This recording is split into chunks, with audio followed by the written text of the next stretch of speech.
Good evening, everybody. Welcome to the sound test room. Today we are taking a look at the Arturia KeyStep 37.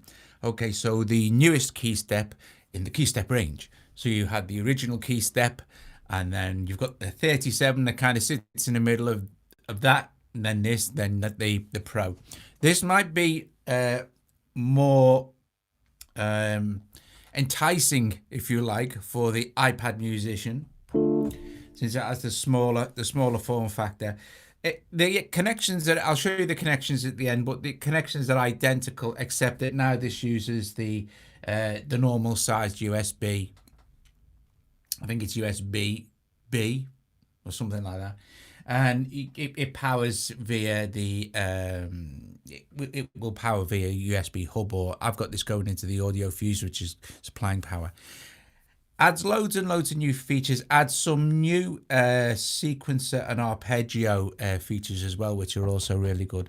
Hi Sci, Stephen, Colin, Wall, Spider, Russ, and anyone else I may have missed there. I've gone back up the stream. Anyway, in channel 1 here, I have, you'll see I've filtered out the channels. I have BS16 doing this kind of just a basic road sound. And then if I hold shift and hit 2, I change to MIDI channel 2, which is one of Spider's sounds from Sunriser.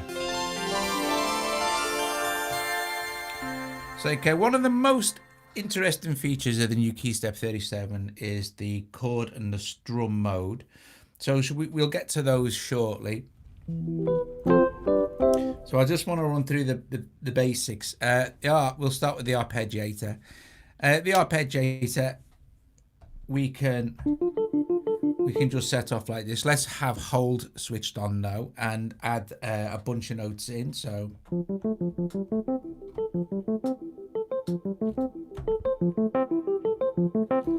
okay, so we've got basic up,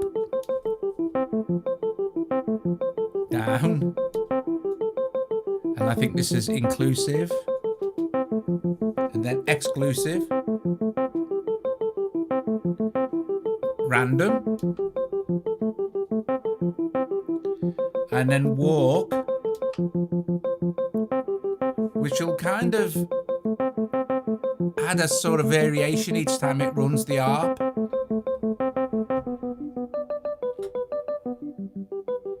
Which is quite nice if you're kind of into sort of not being exactly sure what's going to happen. Then we have pattern. Right, pattern's really cool. So at the moment it's playing this pattern, but as soon as I change chord, it will play a different pattern.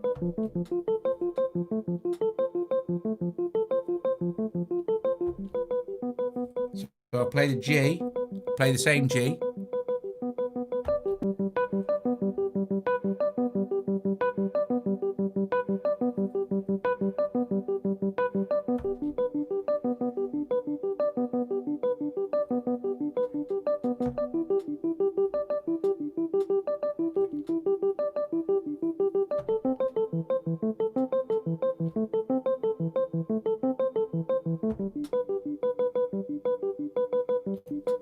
So that's really clever, that is.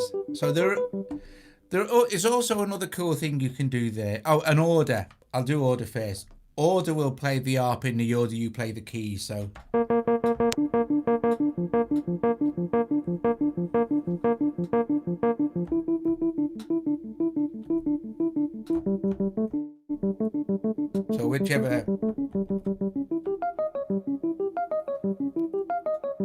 whichever order you play keys, the arp will do that. But I'm going to get into this pattern. Pattern's really nice. So you can, first of all, you can select the number of steps that the pattern will play. Okay, so if you hold record here like this and hit, say, this 8, that will change to 8. When it's in pattern mode and we play a chord, it will play a pattern based on 8 notes, sort of thing. So let's hit play. And what we can do is, even if I play again, because it's a pattern, it'll change the style. But then you can hold record again and change the length.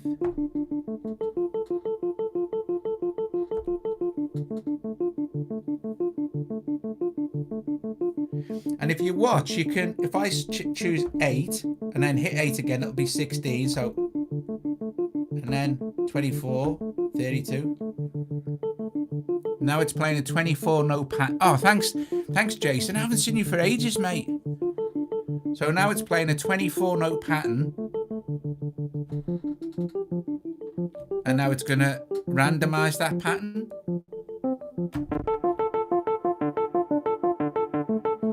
But then again, we can append it back down to, say, 6.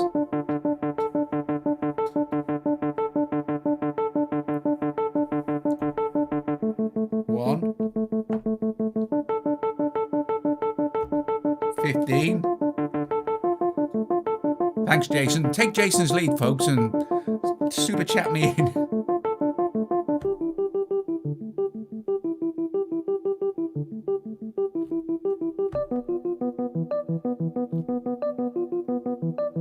So that's just in the arpeggiator mode. That's really, really cool. So pattern there is one of the new ones. Walk and pattern. Walk is kind of, like I said, it just kind of varies the pattern all the time. So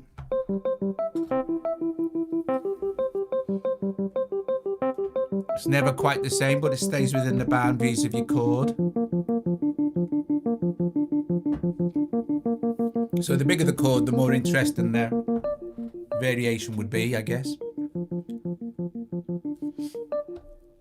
Okay, so let's get into sequencer. Sequencer is really nice. Obviously, it's similar to the sequencer on the original KeyStep, but you now have more controls for sequencing. So, for instance, this bass sequence, right? I'm going to speed it up.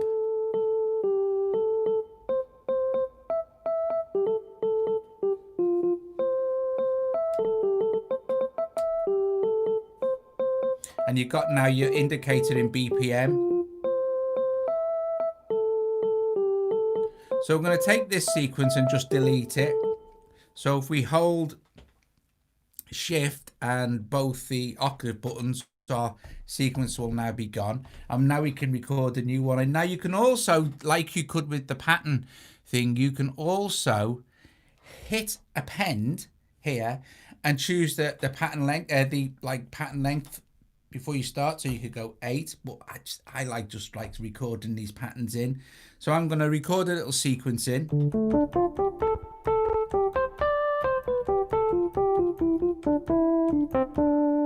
Okay, so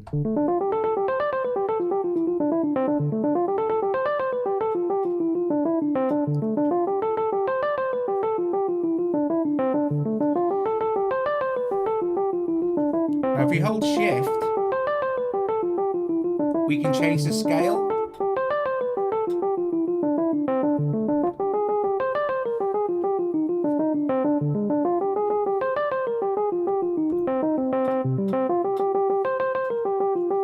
And then the last one is a user scale. So if I hold Shift and user, you might see these keys highlighted here. Well, this is the one I've picked.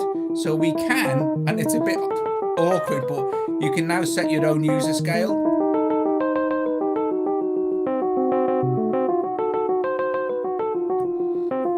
So that's now my user scale. So if I go back to blues,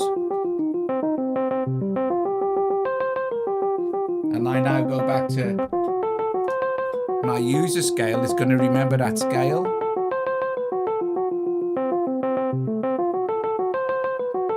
Okay, so now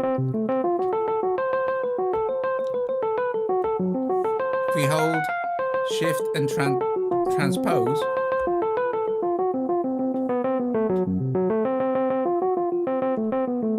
I can transpose my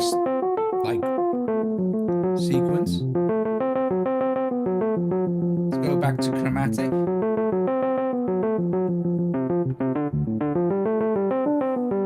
So shift, transpose.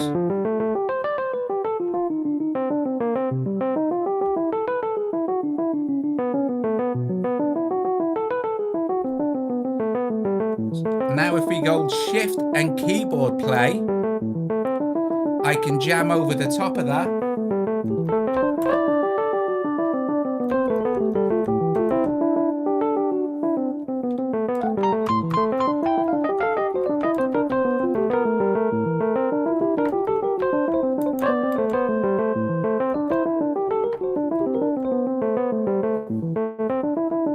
But what's really cool now, this feature they've added now, is that if I shift, let's see if I can try and explain this right. So we've got this going on.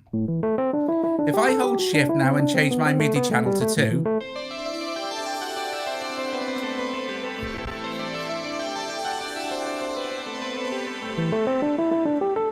it's going to automatically shift it to the Sunriser, which is on MIDI channel 2, right?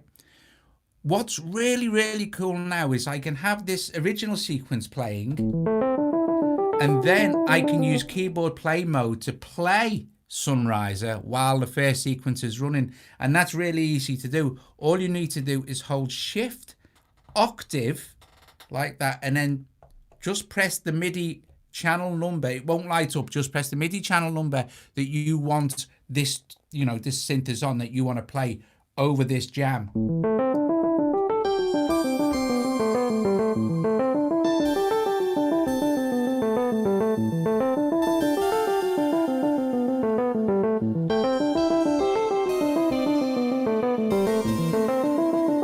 Which I think is really, really cool.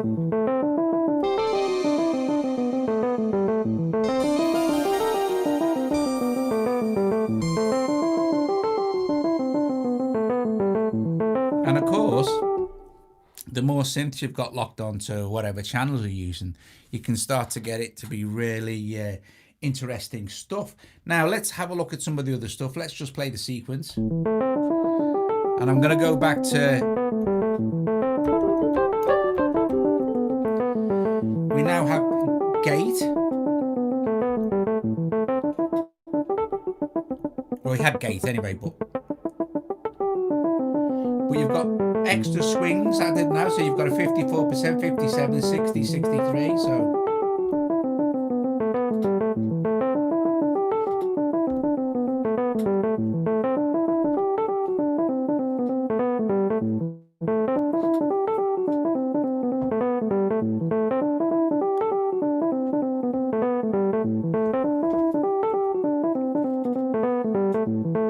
And of course, you can still use your scales here.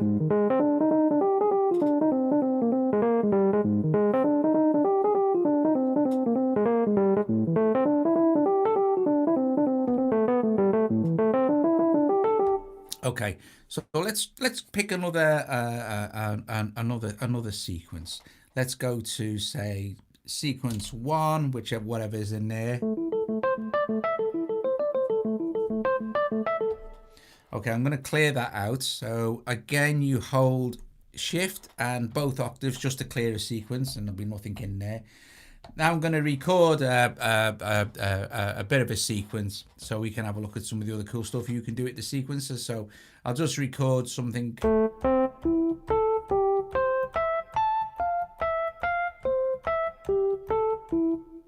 16-note sequence.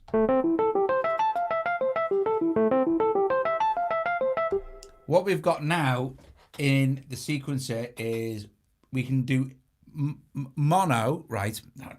The best way to do this is show you it in overdub. So hit shift, hit overdub there, like this. And now you can if you've got a poly synth or a poly instrument hooked up to it, now you can overdub the sequence in real time. So for instance, let's go with their play.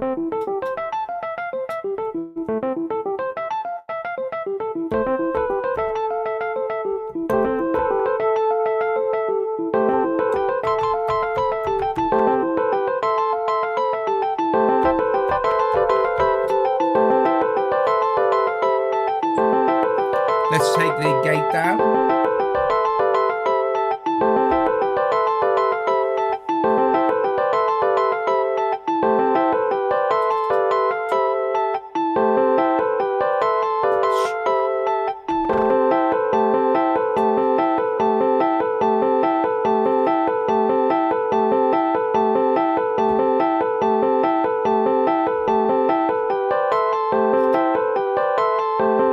So you can mess around with it playing your own, you know, you can set the timing and the length and stuff like that. Run up the swing. It will, again, as normal.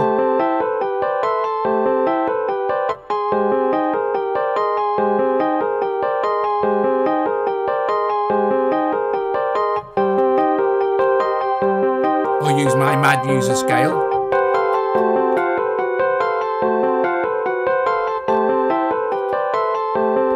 So I think that's a super fun feature, really useful. You can get all sorts of generative stuff going. I think they've added some really interesting features here. So, which brings us, for me anyway, the most interesting and fun feature, which is the chord section. You can program your own chords, you know, your own chord shape. So for instance, that chord shape, for instance, if I wanted that to be my chord, all I need to do is hold chord like this, and you'll see the lights. Oh, I'll add another one in, and now it's aftertouch as well because it's got vibrato. Anyway,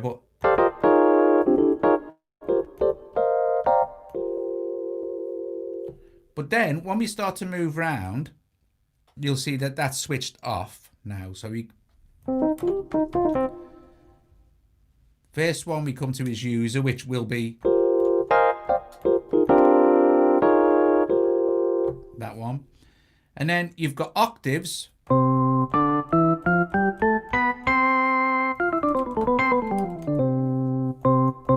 You see you've got 4 octaves. It's playing 4 notes. So 2, 3 notes.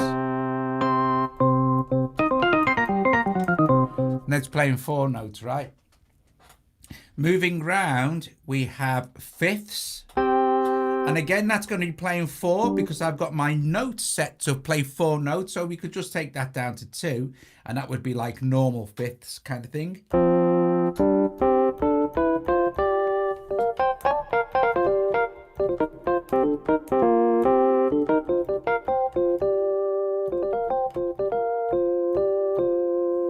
So let's move around again. Suspended chords. Now it's only going to play 2 notes. We want at least 3 in the suspended chord. So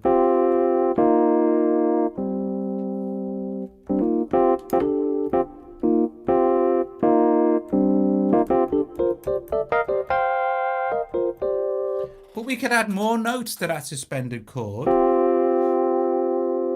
3, 4, 5, 6, 7, 8, 9, 10, up to 16.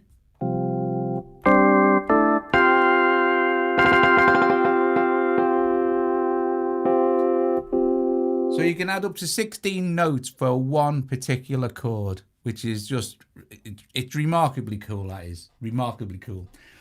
Let's move around. So I'm moving around from suspended chords to, let's get this quick now, suspended. We start with minor chords. So these are standard minor chord shapes. That little one line is a minor chord. So that's A minor, F minor,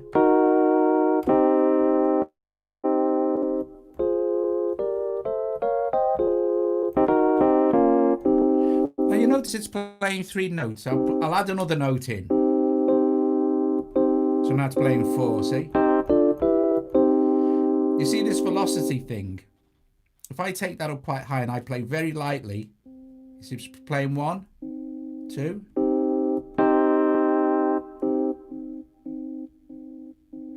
Velocity will respond to the amount of notes. So if I put 16 notes in here, velocity is going to respond. The more I press them, the more notes it's going to add, right?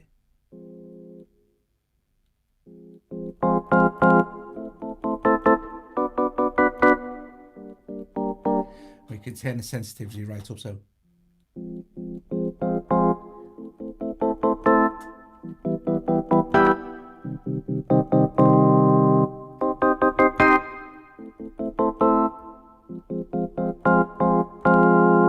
I think it's about 150 euros or something, I think.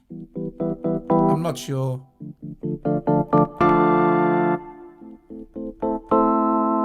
That's Brillo, isn't it? Brillo. That is Brillo. So I'm going to take the velocity back down. I'm going to take the notes back down to something a bit more kind of 4 or 5s while we carry on going through. So now we have minor 7th.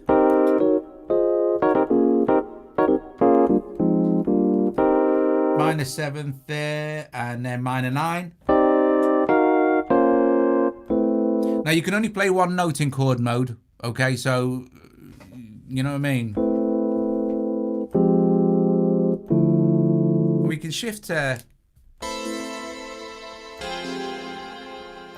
Spider's patch, beautiful patch in Sunriser.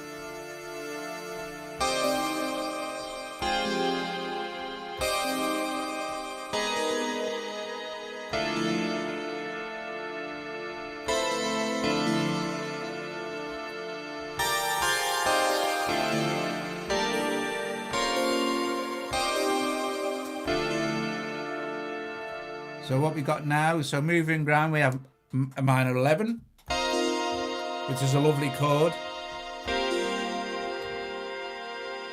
And don't forget, you've got your own user chord anytime you hold chord and then play it. So if you want to program some of the more esoteric chords, you know, like minor 9th added with 11th 6th added with the 13th thrown over your shoulder, minor 9th 7th. Do you know what I mean? You can. So that's Spiders, that's playing 4 notes. That might sound really lush if we add it up to 8 notes. We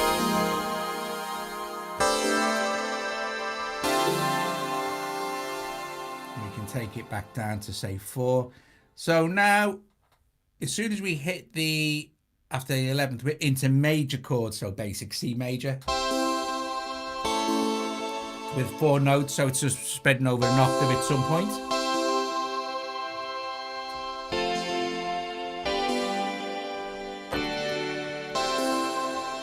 An octave.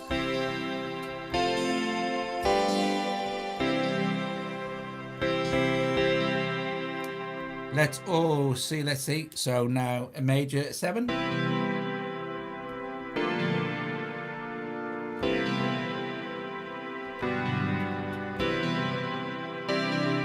Major 9. Major 11. Now it gets even more fun, right? Because of the strum mode. The strum mode is just brilliant. Strum mode works in conjunction with chords and notes. So I'm going to add 8 notes to this chord. And I'm going to start to strum in a negative direction. So strum from top to bottom. So first of all, I'm going to go.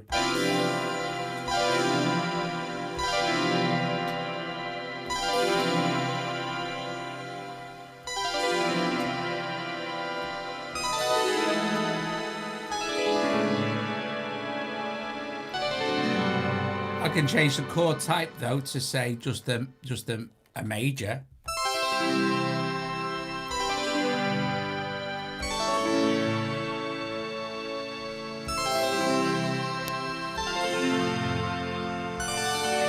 Now at the moment it's not synchronized to the BPM that this is set at, which I guess is something like, what was it? Maybe we can set this to like a 115 BPM. But it's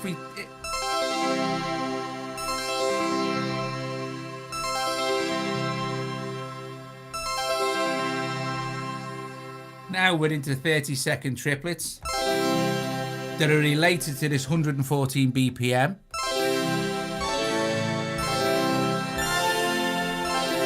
Let's go nuts. Let's add all 16 notes in.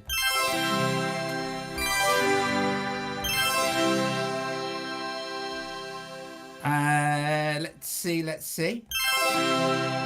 Let's go to 64. 16.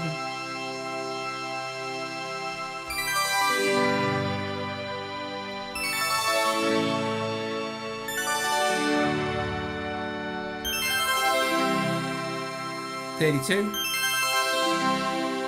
8. With 16 notes. Synced to this now.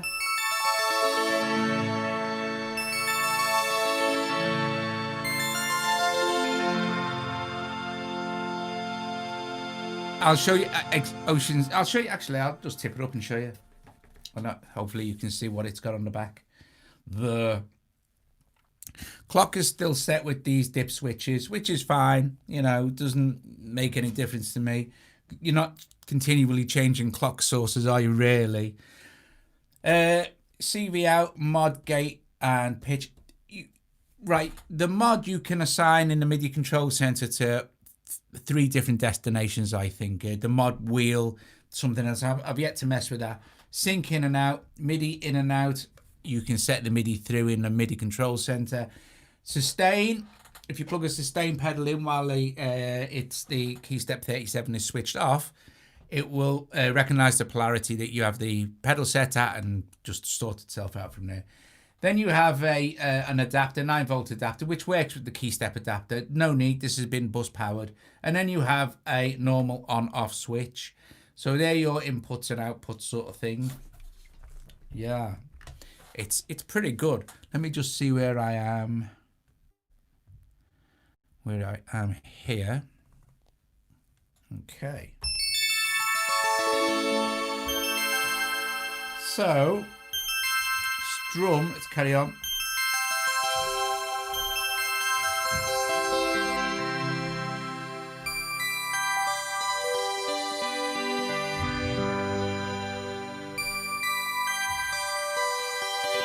And then, of course, once we go into the positive,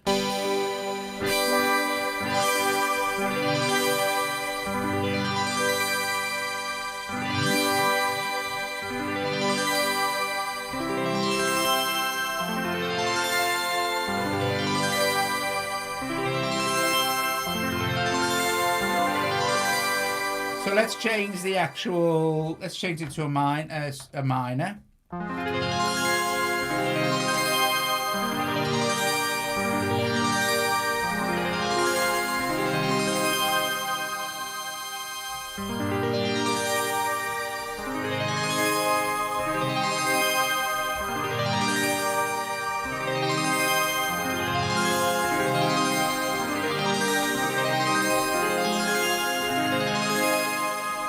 Try adjusting the gate back.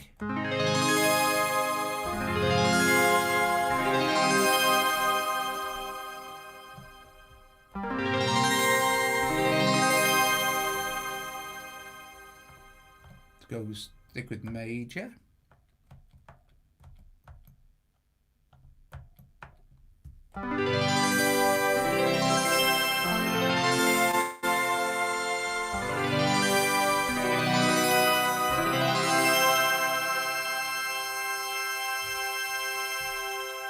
Brilliant stuff. Now, you can do some other cool stuff as well. If you use the velocity, you have this kind of set like it is. The velocity also adds extra notes into the actual strum factor sort of thing. So playing again very lightly.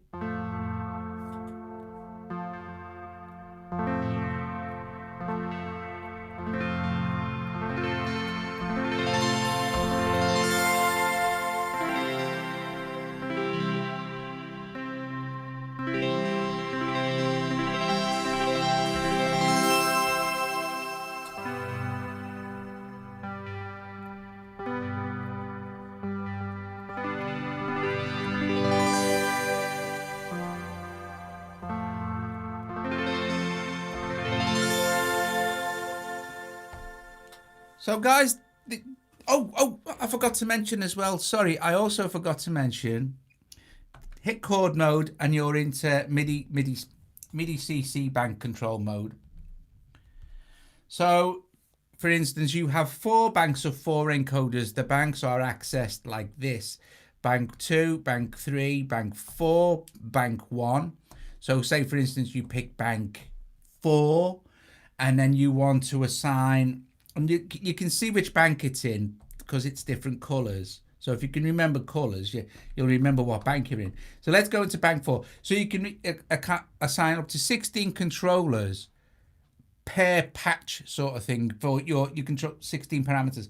But just to keep it easy, let's just assign like one of these controllers to the cutoff for the track. So for instance, let's hit lane, let's hit this one. I think it was on 14 now. And then, so now we're controlling that with that. Let's get off lane. And now we've got our cutoff assigned to.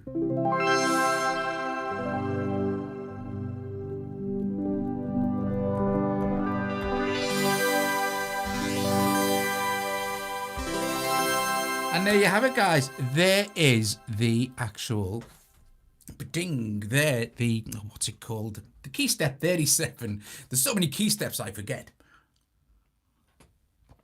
So the Arturia KeyStep 37 with an iPad. The next super special thing we're going to be doing with the iPad, and this really is an absolute blast. The company Expressive E have sent me a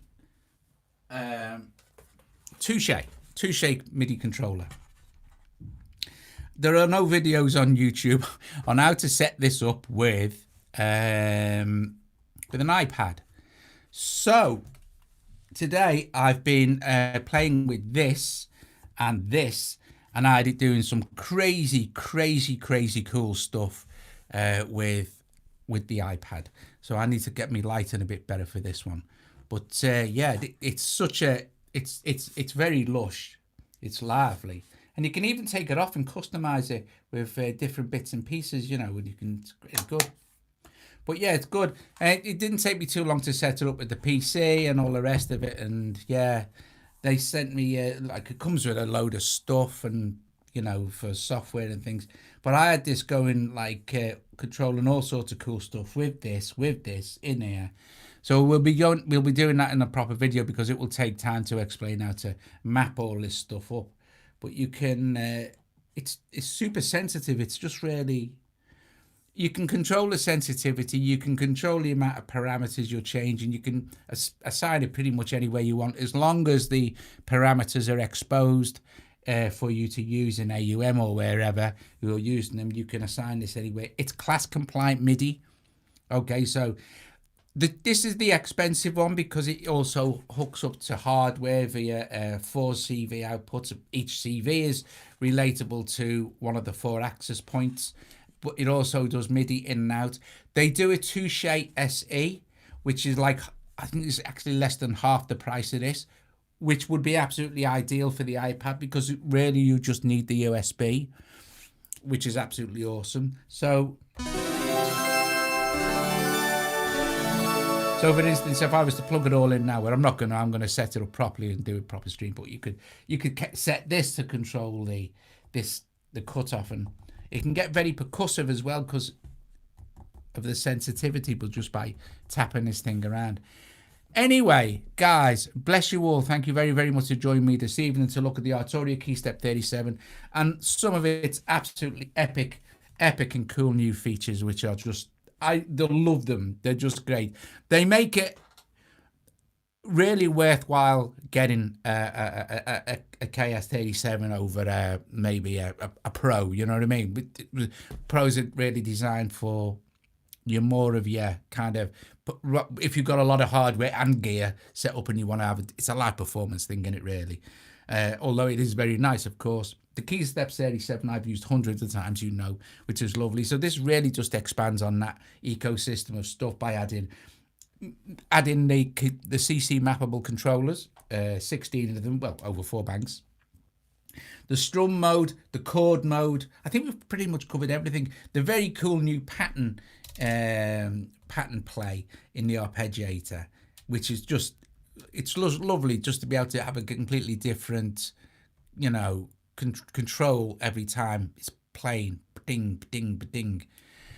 Anyway, thank you very much for watching. I'll see you soon. What am I doing tomorrow? I'm sure there's somewhat. Yeah. Oh, we've got a new one from on, I think maybe Saturday or Sunday. Is it Friday? What the hell day is it today? Is it Friday? I don't know what day. Right. I think tomorrow what I'm going to do is show you guys this. There's a new, and I can use it with this as well. I can have a play with it with this. There it is. And new instruments been added to Waverly. Here. There we go. There's IAPs. Sinusoidal strings, mode bass, and absinthe. These are all, these four are new IAPs for mood units. Waverly synth. Brilliant. Top job. Cool beans. I've no idea what day it is, but I think we'll do that tomorrow. That's a great time, Spider. Brilliant. Oh, thank you very much as well. And thank you for super chatting me and Jason and Tom. It's brilliant of you guys. Seriously, it really is. So awesome stuff. Cool beans. And I will see you all, hopefully. What am I doing here? It's a nightmare, I say. There we go. It's better. I'll let you say ta-ra to each other for a few minutes. Thanks for, well, yeah, thanks. I'll see you later.